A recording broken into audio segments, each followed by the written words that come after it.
Welcome to the Stephen Mansfield Podcast.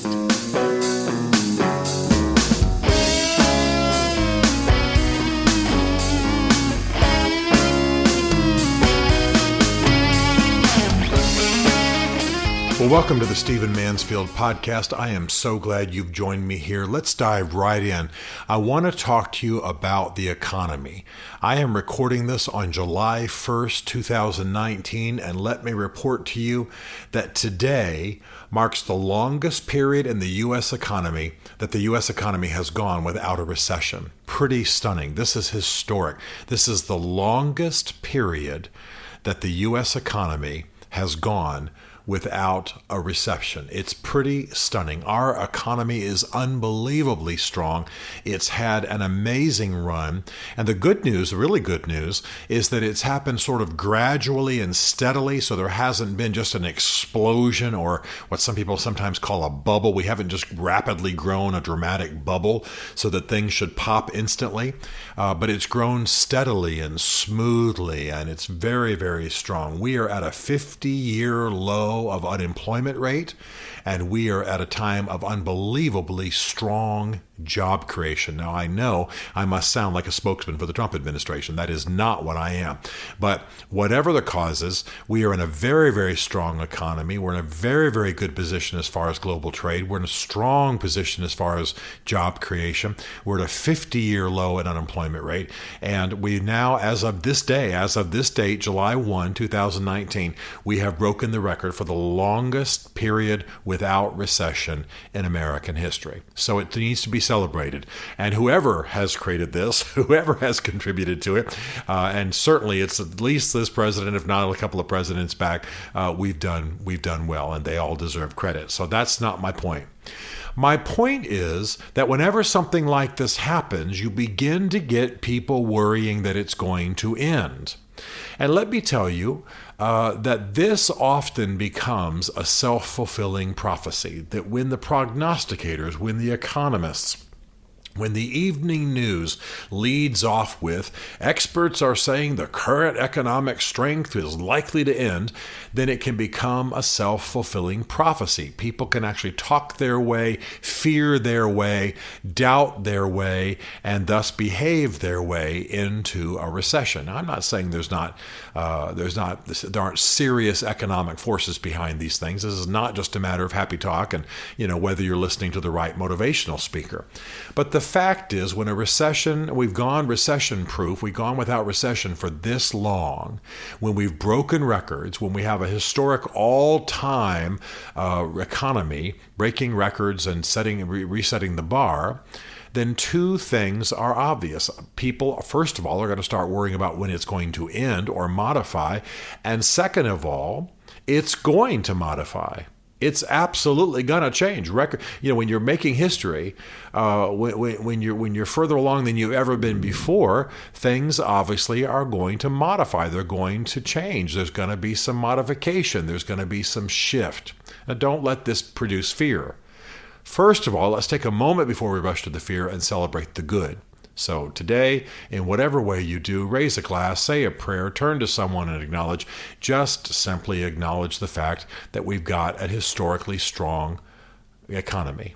By the way, interest rates are likely to be even lower in the coming months, and so this could continue for quite some time. But at some point, it's not, in my opinion, going to all come to a crashing end, but it is going to let up. We are going to modify. We are going to shift. There's going to be some moderation. That's just how economies function. And let me pause here and put a little parenthesis in along the lines of what I just said. People who don't understand economics, people who don't watch national journeys economically, people who don't watch the economies of nations, think that the downturns are aberrations or somebody doing something wrong or somebody asleep at the switch, and that frankly prosperity and upturn, and by the way Americans particularly think this way, that's the way it ought to always be. Well, economies by definition don't necessarily rise and fall, crash and soar, but they do shift. They do moderate. Some markets are better. 1 year pigs sell well, tomatoes don't.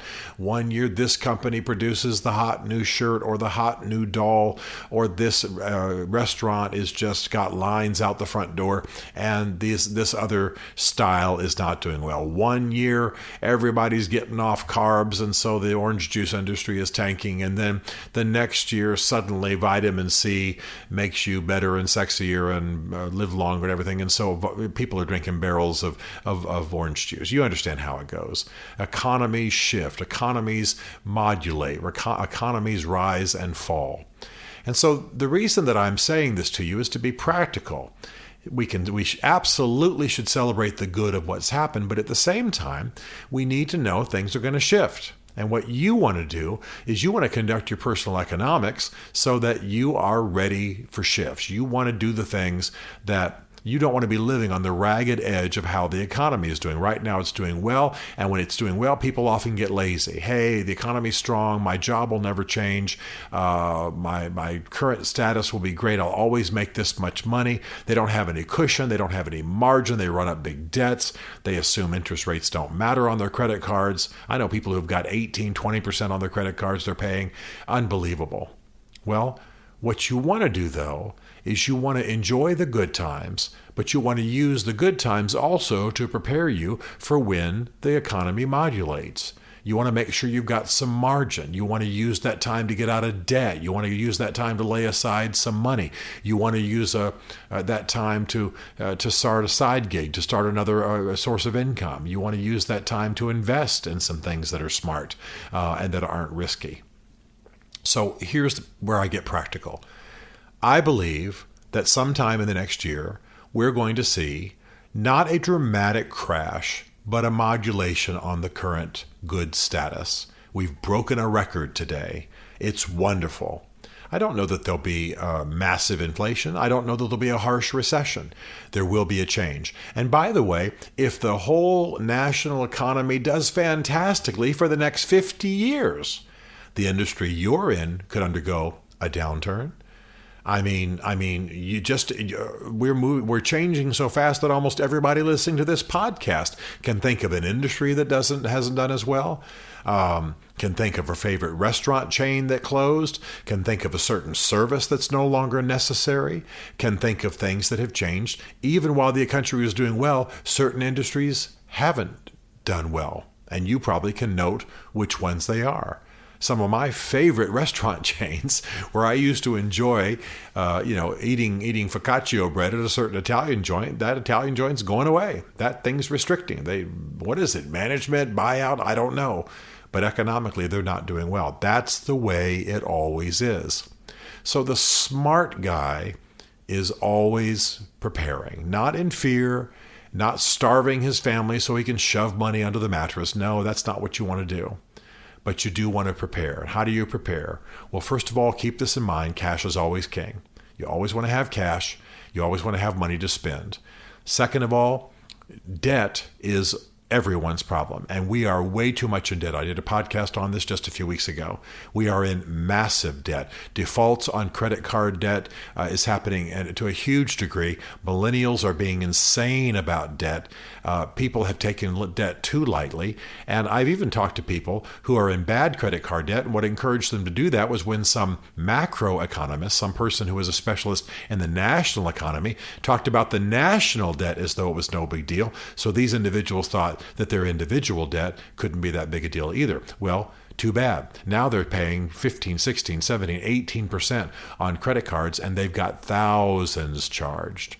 So you want to get out of debt. And I always recommend, and I will say again, I don't have any economic connection, no business connection at all to this company, but Dave Ramsey's firm, Ramsey Solution, is the one I strongly, strongly recommend. I've seen people get out of debt. I've seen people get their lives straightened out. I've seen marriages restored and kids made happy, and future doctors and lawyers and professionals of every kind funded because families have gotten their stuff together, and they did it together, and it brought them together, and it made them stronger. Now, I do speak at some Dave Ramsey events, and yes, Yes, I get paid for that. But what I'm saying is by asking you to use the Dave Ramsey materials, you buying their books, you buying their starter kits, you buying whatever they've got, that money does not go in my pocket. So I always like to be clean about that kind of thing. I cannot recommend Ramsey Solutions, Dave Ramsey's organization, enough. If you're in debt, you're in trouble, start listening to his podcast, start getting their materials. It will help you. And by the way, some of you aren't that much in debt, but you need to think about how, what you need to leave your heirs and how you need to manage your affairs so you leave an estate for the next generation. Dave does all that stuff very, very well too. He's got a company over there of about 900 people, and I love them all dearly. I live here in Nashville half the year with a lot of them and know them and speak to that group and do devotions for them and speak at their events around the country. And so I know them a bit, and I really am proud of this organization. Okay, enough about Dave Ramsey, but get that material. Don't sink. Don't continue to sink. Okay? Number 3, multiple income streams is the key to wealth. You do not want to have all your money coming from one paycheck from one company or one person in your family earning or one particular industry or source. The key to wealth is multiple income streams. I know I sound like a motivational speaker, but I'm telling you, a family that's really going to do well wants to have a number of different things. Have that online business. Dad's in one business and he's also doing some consulting. Mom's teaching at the local school, but she also has something else on the side. Who knows what it is, or does something different during the summer when the school's out. The kids maybe contribute in their way, and that money's put in for their college. And this investing is smart, and we plan for our vacation and use credit cards smartly to get points, and we don't run up credit card debt, and we don't plan to do student debt, and on and on and on. You understand what I'm talking about. You manage your stuff well, and you build side gigs. You build. They talk about the gig economy. They use the phrase the side hustle. I believe the key to wealth is multiple income streams. Bev and I basically work from home, but we've probably got 5 or 6 different income streams.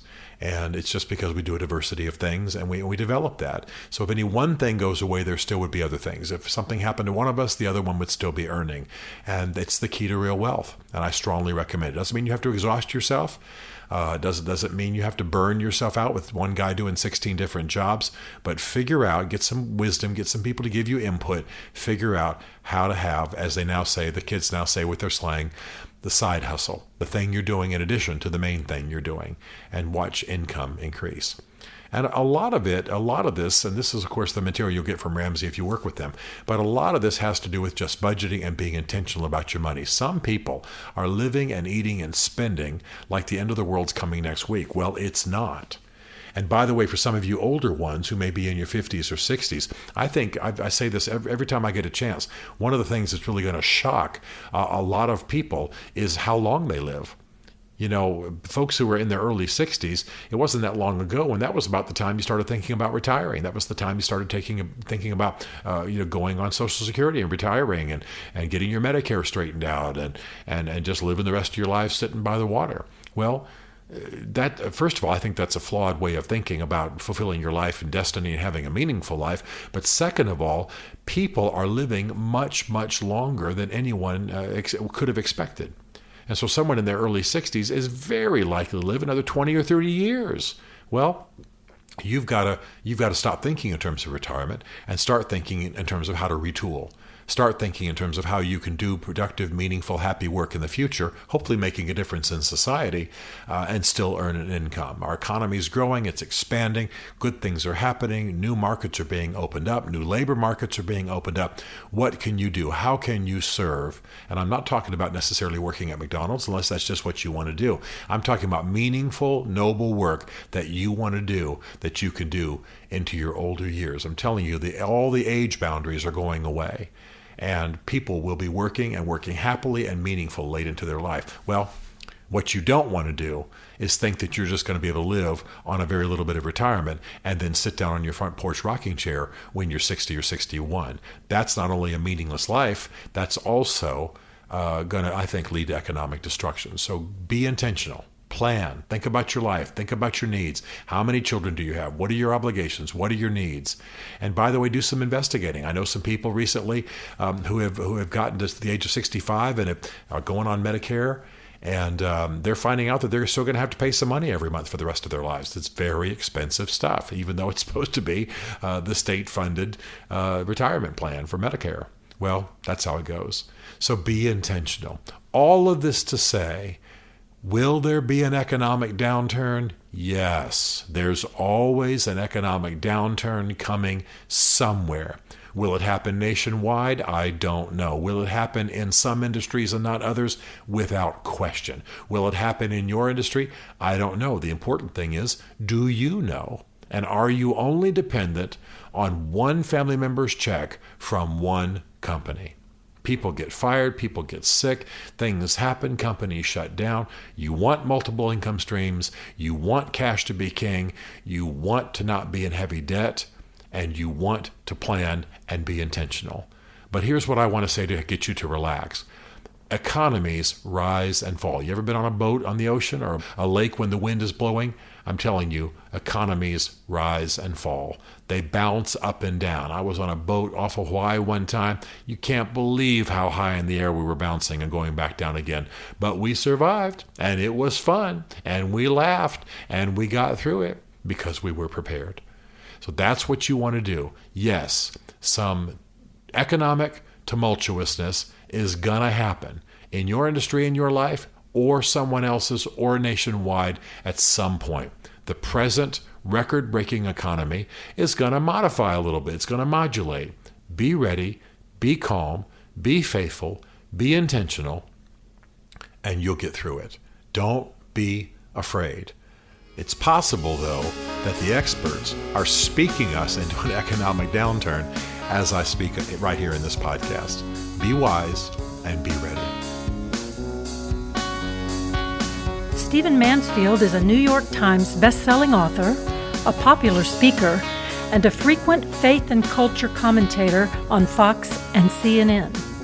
His groundbreaking books on faith and society include The Faith of George W. Bush, The Search for God in Guinness, Mansfield's Book of Manly Men, and Lincoln's Battle with God. Learn more at stephenmansfield.tv.